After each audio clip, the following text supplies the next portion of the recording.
Bonjour les amis, allez on est reparti pour une vidéo consacrée au vélo, au VTT, plus exactement au vélo à assistance électrique et avec une double problématique. Aujourd'hui, j'aimerais vous parler à la fois des modes d'assistance sur ces vélos électriques. Il y a plusieurs modes et souvent vous me posez la question quel mode tu utilises? Est-ce qu'il y a des grosses différences entre un mode économique et puis le mode le plus puissant, le mode que l'on appelle Boost? Donc ça va être la première chose que l'on va regarder ensemble. Et puis la deuxième également, je voudrais vous parler d'entraînement physique, parce que on croit que le vélo à assistance électrique c'est vraiment une mobilette, c'est quelque chose qui sert simplement à aller se promener en touriste, et en fait pas du tout. On peut s'en servir comme outil d'entraînement, y compris pour faire des performances. Vous allez voir qu'on a un outil qui est vraiment puissant, intéressant. Je pense en particulier à tous mes amis qui font du vélo musculaire, que ce soit de route ou du VTT. On peut tout à fait faire des entraînements extrêmement poussés et intéressants pour augmenter ses performances en vélo musculaire grâce à son vélo électrique. Allez, on essaie de voir tout ça ensemble. Vous allez voir, c'est un sujet assez complexe et peut-être un peu polémique.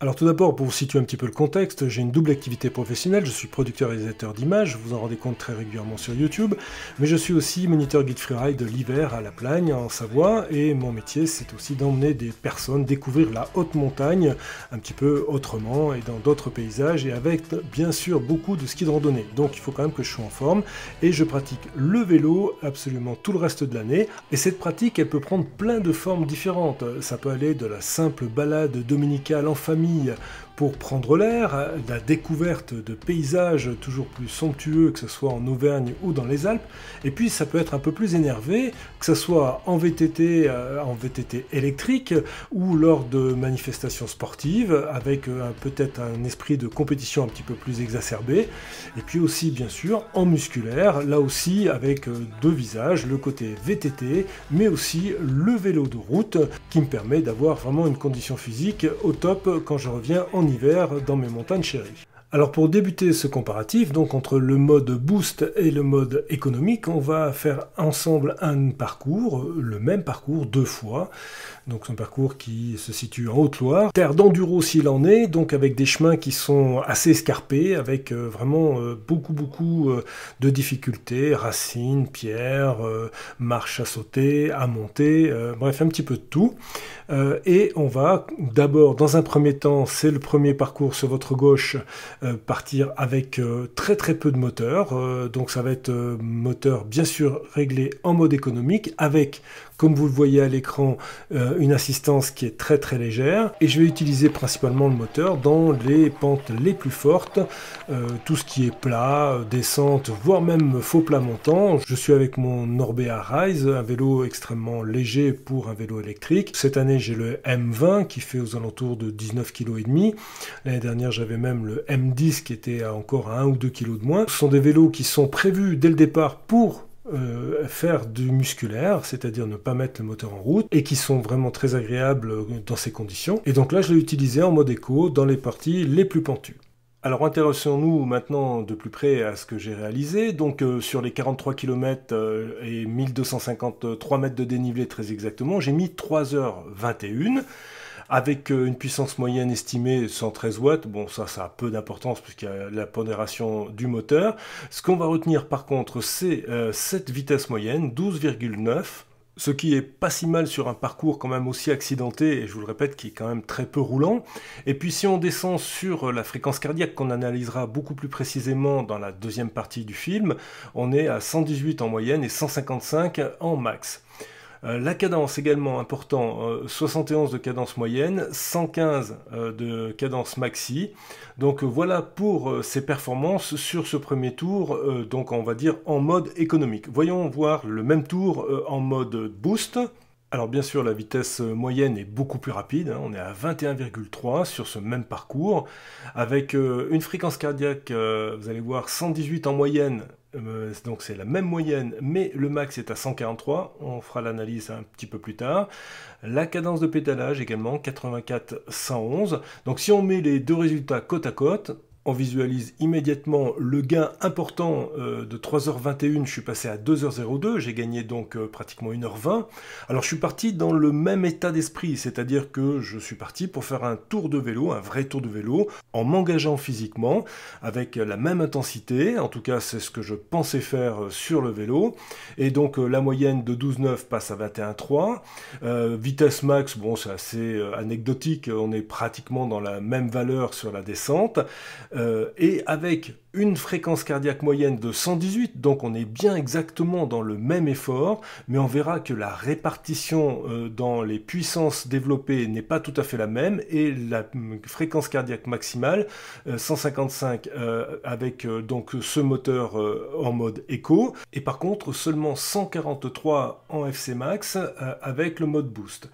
La cadence également, on était à 71 en moyenne alors qu'on est à 84 en mode boost, et on est à 115 en max en écho, et 111 en mode boost. Alors quelle conclusion tirer? Alors d'abord, bien sûr, on va beaucoup plus vite, presque 2 fois plus vite en mode boost qu'en mode écho, dans des parties un petit peu difficiles, mais c'est pas tout à fait le même effort.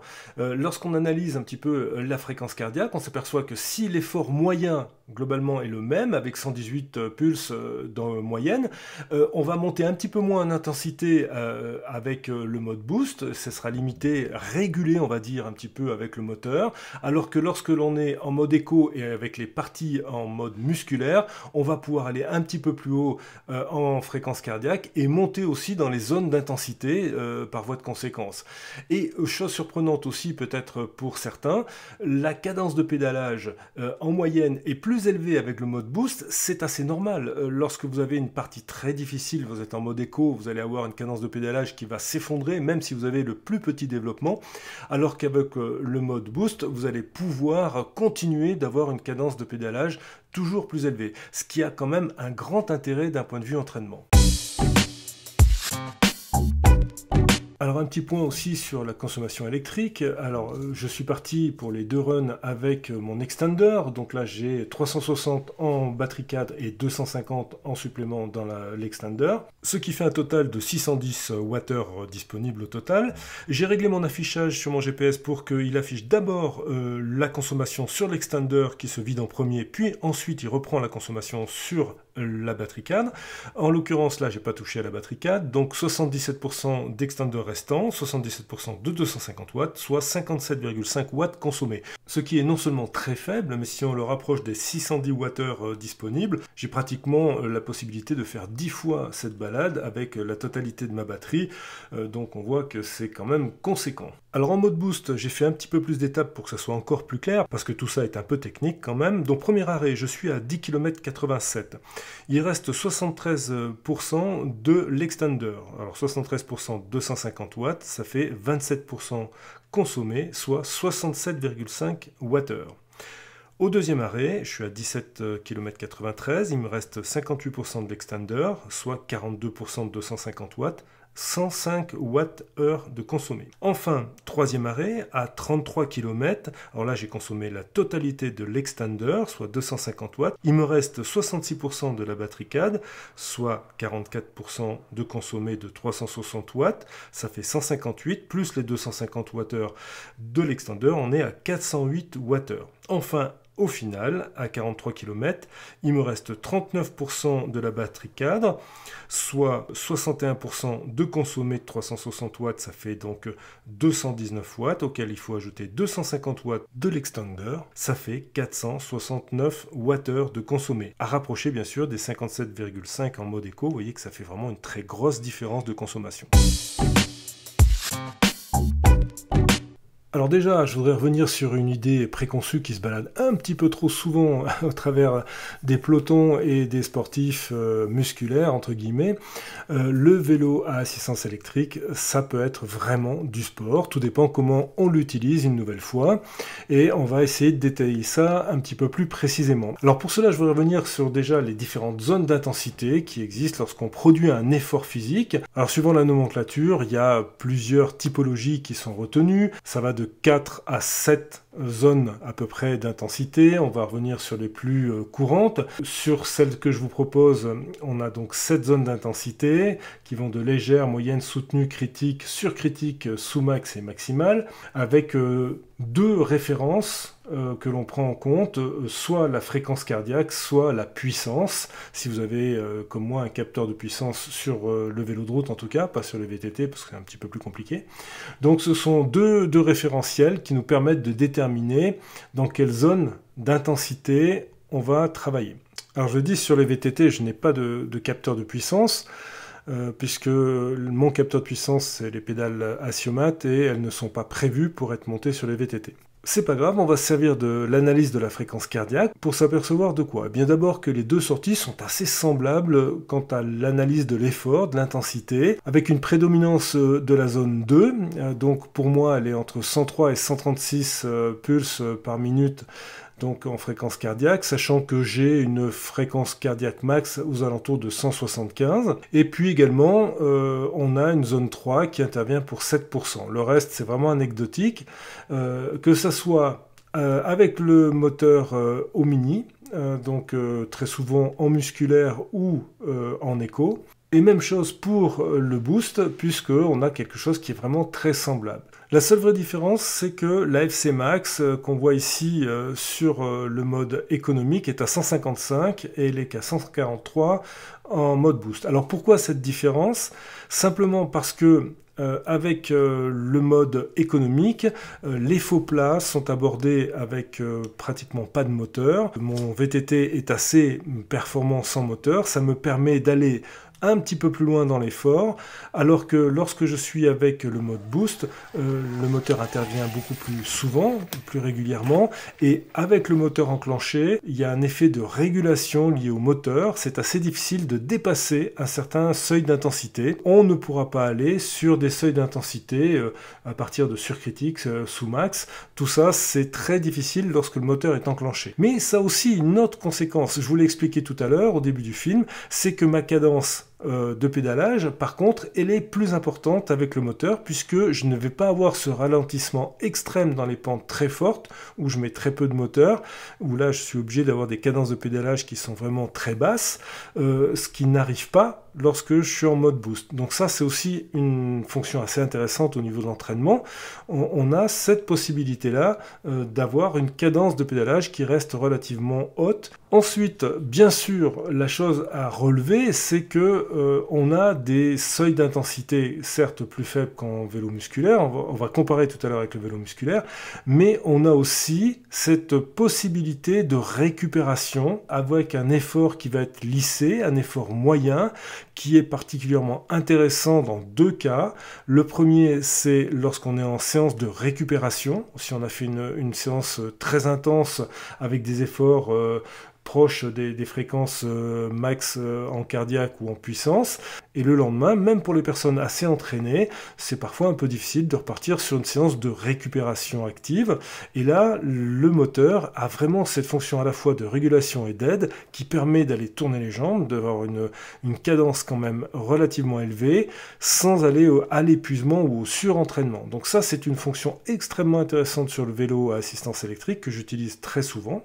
Et puis bien sûr, la deuxième chose, quand on voit un petit peu cette analyse de fréquence cardiaque, que ce soit d'un côté ou de l'autre, et on peut assez facilement réaliser des entraînements en basse intensité qui sont quand même intéressants, puisque en particulier lorsqu'on met le moteur un peu plus fort, on va aller plus loin, découvrir des paysages, c'est beaucoup moins monotone, et on peut ainsi se diriger vers des séances de la filière numéro 1 en lipolyse, qui permettent d'atteindre peut-être plus facilement son poids de forme, en tout cas d'avoir une réduction de poids, une consommation d'énergie, sans aller une nouvelle fois vers le surentraînement. Alors par contre, on est quand même assez différent de ce que l'on fait lorsqu'on est sur un vélo musculaire et en entraînement spécifique. Je vous montre ça tout de suite. Alors voilà un entraînement plus spécifique sur vélo musculaire de route. On est sur à la fois des distances 48 km au lieu de 43, 2h15 au lieu de 2h02, 1400, 1200 en dénivelé. Vous voyez, c'est quand même pas si éloigné l'un de l'autre. Par contre, la répartition en zone est totalement différente. Alors là, j'ai